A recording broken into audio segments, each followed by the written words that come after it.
warahmatullahi wabarakatuh. Kembali lagi bersama saya Arnitia Permana dalam kelas Arnitia. Kali ini kita akan membahas materi kelas 7, yaitu tentang surat pribadi dan surat dinas. Namun sebelum Ibu bahas lebih lanjut mengenai materi tentang surat, Ibu akan membacakan dulu KD, kompetensi dasar, dan tujuan pembelajaran yang akan kita capai pada hari ini. Kompetensi dasar atau KD yang akan kita capai pada hari ini adalah KD 3.13, yaitu mengidentifikasi informasi berupa kabar, keperluan, permintaan, dan atau permohonan dari surat pribadi dan surat dinas yang dibaca dan didengar. Serta KD 4.13, yaitu menyimpulkan isi kabar, keperluan, permintaan, dan atau permohonan surat pribadi dan surat dinas yang dibaca atau didengar. Tujuan pembelajaran hari ini adalah kalian mampu mengidentifikasi informasi dalam surat pribadi dan surat dinas, serta kalian mampu menyimpulkan isi dari surat pribadi dan surat dinas. Oke, langsung saja kita bahas mengenai materi tentang surat ya. Oke, surat ini artinya adalah alat komunikasi berupa tulisan yang dilakukan oleh orang lain kepada orang lain. Oke, dulu media surat ini sangat populer. Dulu ya, karena belum ada teknologi handphone atau surat elektronik seperti email, telepon gitu. Nah, ini sangat populer. Nah, surat sendiri terbagi menjadi dua jenis dari segi bentuknya nih. Ada surat pribadi dan juga surat dinas. Oke, ada surat pribadi dan surat dinas. Nah, surat pribadi ini yang akan kita bahas lebih dulu. Oke, namanya saja nih sudah surat pribadi. Berarti surat pribadi ini dibuat oleh diri sendiri, oleh diri kita sendiri gitu, tanpa berkaitan dengan instansi atau membawa nama lembaga. Oke, jadi dibuat oleh seseorang secara pribadi untuk orang lain, bertujuan untuk memberikan informasi atau undangan gitu ya, atau meminta izin gitu. Yang perlu dicatat, surat pribadi itu adalah surat yang dibuat oleh diri sendiri kepada orang lain. Oke, tuh. Nah, surat pribadi ini dibagi lagi menjadi dua jenis.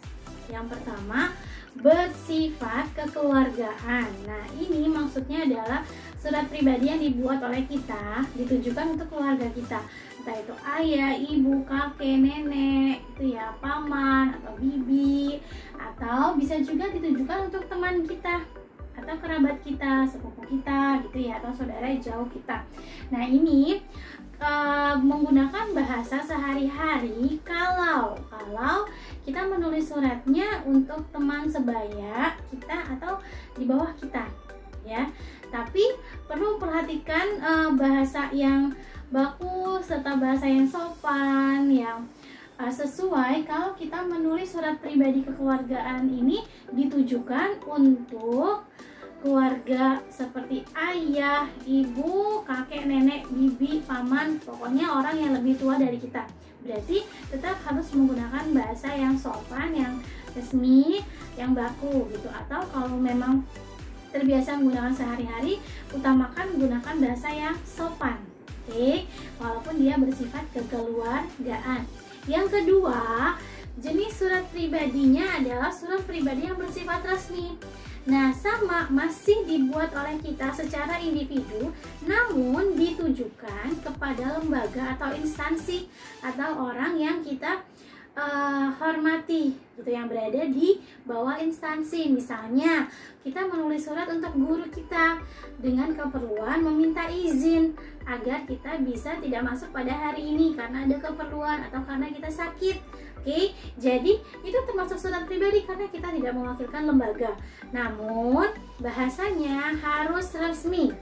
Oke, lalu misalnya saat kita besar, dewasa, sudah lulus sekolah, sudah lulus kuliah, lalu kita ingin melamar pekerjaan. Nah, itu kan surat lamaran pekerjaan dibuat oleh kita secara individu, tapi ditunjukkan kepada lembaga atau instansi. Nah, itu harus menggunakan bahasa Indonesia yang baik dan benar, yang baku, yang sesuai dengan kaidah. Oke. Nah, itu perbedaan antara surat pribadi yang bersifat kekeluargaan dan surat pribadi yang bersifat resmi. Oke. Kalau di sini yang pribadi, kita harus lihat dulu siapa yang mau kita berikan surat. Kalau orang yang lebih tua, gunakan bahasa yang sopan, yang baku.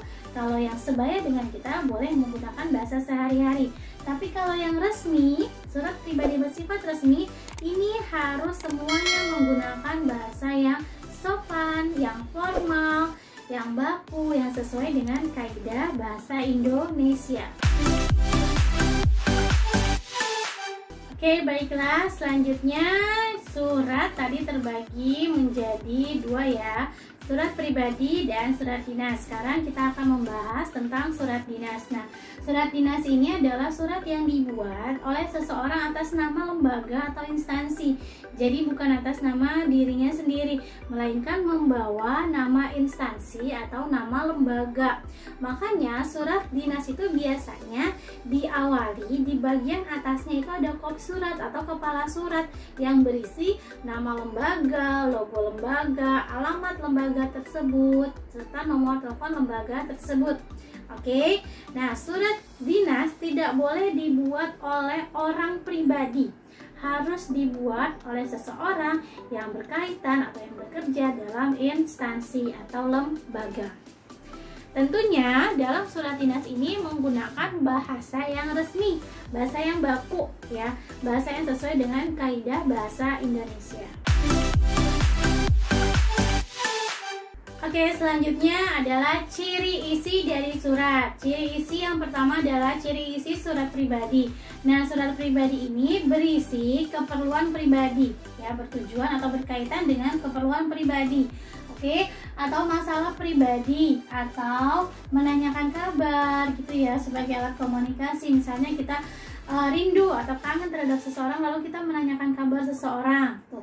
Lalu atau tujuan komunikasi lainnya, misalnya kita ingin menyampaikan undangan ulang tahun atau undangan acara syukuran gitu. Nah, itu pokoknya berkaitan dengan masalah atau urusan pribadi seseorang. Oke. Sedangkan kalau untuk isi surat dinas itu biasanya berkaitan dengan kepentingan kedinasan atau urusan kedinasan. Misalnya suratnya berisi tentang undangan rapat. Oke, undangan hadir dalam seminar atau pertemuan atau webinar gitu. Atau bisa juga permohonan izin menggunakan tempat atau permohonan izin untuk datang ke acara atau ke menghadiri suatu acara kedinasan lainnya. Nah, itu digunakan dalam surat dinas. Oke, selanjutnya yang terakhir ini adalah cara menyimpulkan isi surat. Jadi cara pertama, kalian harus melihat dulu suratnya, surat pribadi dan surat dinasnya. Lalu kalian baca, kalian pahami. Lalu setelah itu kalian tentukan siapa pengirim suratnya dan siapa penerima suratnya. Oke, lalu kalian tinggal cari lagi informasi mengenai apa tujuan, maksud, dan kepentingan dari si penulis surat membuat surat. Oke, kalian tulis, lalu setelah itu kalian rangkai menjadi kalimat isi, yaitu berupa siapa, misalnya Fandi menulis surat untuk temannya bernama Andika, ia ingin mengirimkan apa-apa gitu ya. Oke, itu adalah isi suratnya. Itu untuk surat pribadi. Nah, untuk surat dinas sebenarnya sama ya seperti ini ya. Oke, tapi kalau surat dinas sebenarnya kita tinggal lihat nih, ada perihal atau hal. Nah, hal atau perihal itu sebenarnya dia menunjukkan isi atau maksud dari tujuan surat itu dibuat. Oke, kita tinggal rinci lagi di dalam isi suratnya nih. Oke, dalam surat dinas kan itu ada bagian pembuka, isi, dan penutup. Itu tinggal kita lihat nih.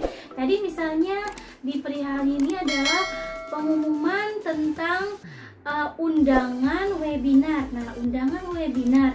Nah, di isi suratnya, di bagian isi suratnya itu kita tinggal lihat detailnya seperti apa. Nah, itu kita bisa masukkan ke dalam kepentingan atau maksud atau tujuan dari surat itu dibuat. Oke, jadi bisa kita rangkai dari sini supaya isinya jadi lebih detail dan lengkap. Oke, itu adalah cara menyimpulkan isi surat. Nah, setelah ini kalian akan Ibu minta untuk melakukan latihan untuk mengidentifikasi surat dan menyimpulkan isi surat. Oke, silakan. Selamat latihan, selamat belajar, semoga bermanfaat.